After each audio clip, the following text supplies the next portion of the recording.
proposito di Nubrawa Io, prima di Rapstar è arrivato Iena. Sì. Allora, primissima domanda, perché Iena? Iena è, a parte la mia tag, quindi sai, come tutti i rapper, avevamo la tag, io all'inizio volevo fare i murales, poi mi sono reso conto che era meglio che mi davo all'ippica o al microfono, perché con le bombole a disegnare non sono mai stato una bomba. Però sai, ognuno aveva la tag, mi piaceva Iena, anche perché nelle gare di freestyle, sai, la iena, quella cattiva che ti attacca, così, sai.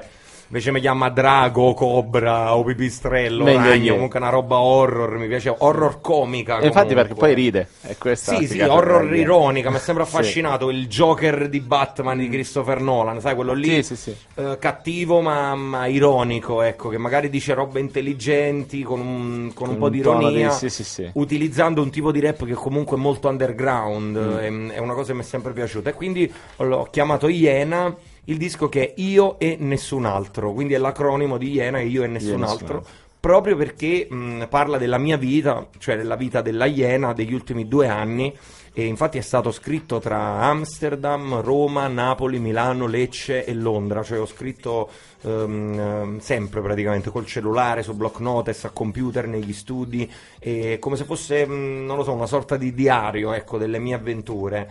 Allora, siccome parla proprio delle mie avventure, ho detto, beh, chiamiamolo Iena, anche perché ci sta tutto. Esatto. C'è un pezzo a cui sei più legato all'interno di Iena? Guarda, fondamentalmente no, perché io credo che nel disco Iena ci siano un po' tutte le tematiche, quindi dal problema sociale, come nel pezzo, non lo so, tipo La vita del palo con Dope One, perché parla del sistema, in questo caso di Scampia, di Secondigliano, ma comunque parla di tutti i sistemi di tutta Italia. Come per esempio ci sono pezzi come Se ne cade con i Videomind, dove comunque noi parliamo del divertirsi, perché a Napoli diciamo se n'è caduto il locale, per dire abbiamo spaccato. Quindi le tematiche toccano un po' la politica italiana, un pochino il divertirsi facendo i live, parlo un po' dei fatti miei, come in la risata della Iena.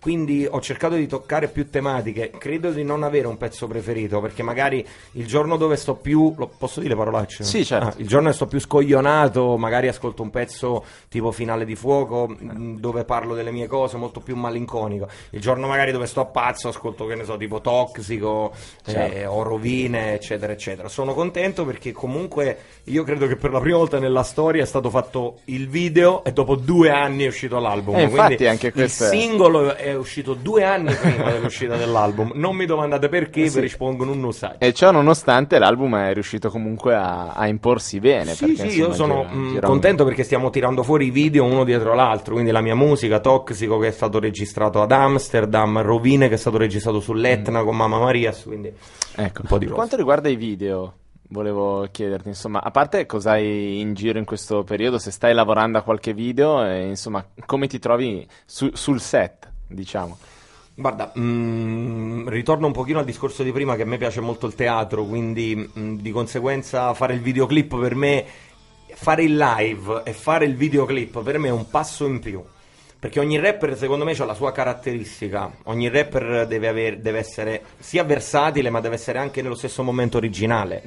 C'è Chaos, per dirti, che secondo me è un mostro in studio, e quando ascolti il disco di Chaos capisci la bravura e la poesia ti faccio l'esempio di Chaos tanto per nominarne uno, è il primo che mi è uscito, che mi viene in mente. Quindi ognuno deve avere la sua originalità. Io credo che la mia originalità sia più nei live o nei videoclip. Credo di essere sicuramente più bravo nei live che in studio a registrare, perché magari sai, studi, registri, sai che devi fare il pezzo, la gente lo ascolta, pum, è finito lì. Trattandosi di Clementino, rapper molto vivace, ovviamente mi diverto live. Il palco ti dà fermo qualcosa, la musica all'improvviso, sparo le cazzate, non c'ho vergogna di niente. Sono 10 persone, sono 20.000, sono sempre lo stesso, quindi ovviamente sono contento perché la faccenda videoclip mi prende bene. È uscito C'ho qualche minuto? Sì, Ok. vai. La faccenda videoclip mi è piaciuta perché appunto la mia musica è stata registrata a Roma, Toxic Amsterdam, Rovine, con Mamma Maria, sono tutti rettili, è uscito l'altro ieri e sta riscuotendo un grossissimo successo. Esatto, e poi per quanto riguarda Rapstar, a parte Chimica Brother e Ci rimani male, che sono super video molto spinti su YouTube, adesso stiamo preparando, abbiamo già fatto le riprese, il video della luce. Io credo che sia uno dei pezzi più belli di Rapstar perché ci sono cioè sono legato, c'è un valore grosso affettivamente parlando, si può dire affettivamente parlando. Sì, e quindi sono molto legato, ecco. Uscirà questo video girato a Nola nel mio paese e c'è questa piccola cosa che volevo dire. C'è mia mamma nel video. Oh, grandissimo. Un applauso. Sì, perché praticamente tramite Universal, tempi duri, facciamo il video della luce, lo facciamo a Nola, al tuo paese, ok. Ci serve un'attrice che fa la parte di tua mamma, mi hanno domandato. Avendo mia mamma che recita un pochino a teatro, e ho detto, perché devo trovare l'attrice che fa la parte di mia mamma? Mi chiama mia mamma. Quindi lascio immaginare, ho preso mia mamma alle 4 del mattino perché dovevamo fare le riprese all'alba e al tramonto. Ho preso mia mamma alle 4 di mamma, vieni qua, metti nella macchina, compagnia. Sono da lì, vedo mia mamma che esce nel videoclip, sono contento di grandissimo. Appunto, tra l'altro ci chiedono, domanda precisa di questo momento, quando uscirà il video di La Luce, ma immagino sia in montaggio, per cui... È in montaggio, ma prossimamente, guarda, a breve. Non voglio dire cose, poi magari uscirà più tardi, però credo nei prossimi 15 giorni. Perfetto, è veramente anche la mia preferita, te l'ho detto fuori onda prima, ma è notevole, complimenti, grazie. Veramente. Grazie. Ci arriva intanto una domanda di Michele Annunziata che ci chiede se ci sarà un live dell'album Rapstar. Sì, guarda, per il momento sono fermo proprio perché, come dicevo prima, esaurendo l'energia. Stiamo un attimo carburando, stiamo mettendo un attimo le dita nel caricabatterie, sai? Stiamo caricando nella corrente, scusa. E sicuramente ci sarà, tenere occhio al web, tenere occhio a tutti i siti, eccetera, eccetera. Usciremo con un po' di novità. Perfetto. Allora, a proposito di web, free download, cosa ne pensi? Secondo te svaluta il valore del prodotto artistico? Ma no, l'unica cosa sarebbe, secondo me, fare un album e poi tirare fuori dopo qualcosa di free download, o viceversa, magari tiro fuori 3 pezzi in free download e poi esce l'album dopo qualche mese, secondo me è l'ideale. Perfetto. Invece per quanto riguarda, appunto, tu ci hai già parlato del tuo rapporto con i live molto diretto, c'è un live tuo che ricordi con particolare piacere, a cui hai assistito, e anche tuo proprio invece che hai fatto?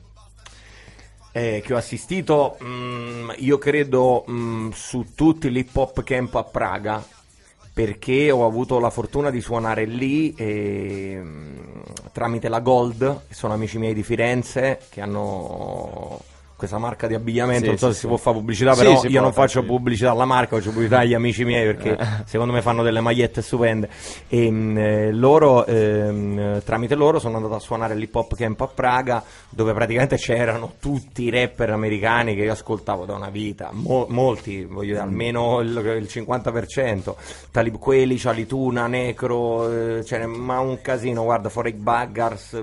E io non avevo mai visto tutti questi ragazzi saltare sotto un palco, una roba impressionante. Ovviamente c'erano miliardi di ungheresi, miliardi di polacchi, francesi, tedeschi, eravamo 10 italiani, come al solito, però ci facciamo sempre a riconoscere. No, però questa cosa qua, diciamola, è una sorta di Woodstock dell'hip hop, bisogna scoprirla. Sì, in assoluto. Anche perché, lo sai perché mi sono divertito? Perché all'inizio dicevo, vabbè, ma io parlo italiano, figurati se questi mi capiscono.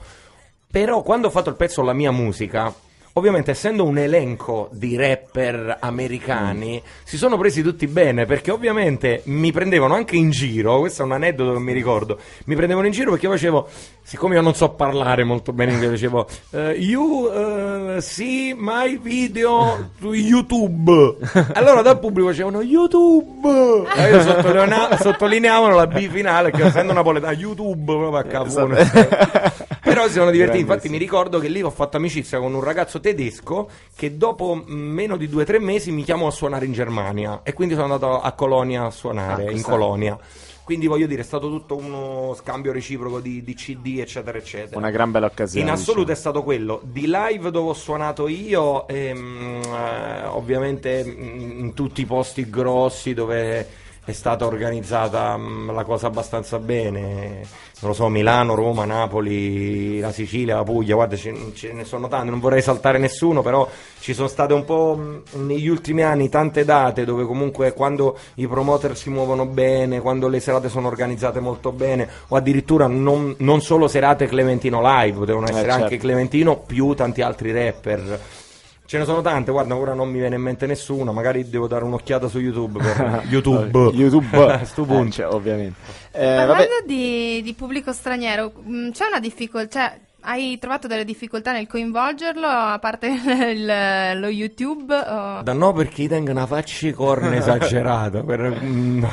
che funziona internazionalmente, per cui... Sì, alla fine poi, guarda, non ti nascondo i miei passati di animatore nei villaggi, quindi allora. sì, vabbè, ma non te lo racconto nemmeno. Sono l'anti-rapper per eccellenza, ma non anti-rapper che odio i rap, assolutamente. Sono quello meno rapper nei modi di fare, capito? Sono quello meno yo. Anche perché se vado da mio padre a dire oh yo, vestito così papà mi caccia fuori di casa. C'è poco ma sicuro proprio, sì. Conviene evitare. Però ci chiedono quali sono i tuoi rapper preferiti italiani e americani in bacheca. In America tantissimo, guarda, io quando ho scritto il pezzo La mia musica era perché ognuno dei rapper che ho nominato io ho ascoltato un disco loro bene e mi sono innamorato, tra tanti non lo so, Notorious Biggie, Snoop Dogg, Method Man, il Wu-Tang Clan, Pharoah Monch, il Bill, guarda, sono tantissimi. Poi vado a pezzi io. C'è un pezzo di Eminem che magari mi può piacere più di una strofa di Q-Tip, come può piacere una strofa di Q-Tip più di un pezzo di Raekwon, quindi bisognerebbe mixare il sì, meglio. a seconda dei pezzi. La stessa cosa anche in Italia. Io non credo che in Italia attualmente ci sia il mio rapper preferito italiano. È ovvio che c'è l'affetto verso i vecchi pionieri dell'hip hop italiano, quindi tutti quelli che ascoltavo quando ero ragazzino. Però è la stessa cosa, c'è il pezzo più bello dell'altro. Poi ovviamente questa è una cosa un po' presuntuosa da egoista, però io credo che sia così, proprio per dirti che ogni rapper ha la sua originalità. Io credo che nessuno rappi come Clementino, perché solo Clementino c'ha quella voce lì e fa quelle metriche lì. Nessuno rappa come il Danno, perché il Danno dei Color Fomentor, e nessuno rappa come Marrakesh, perché Marrakesh ha quella voce e quella metrica. Ognuno c'ha il suo, poi ovviamente qui vanno i gusti personali.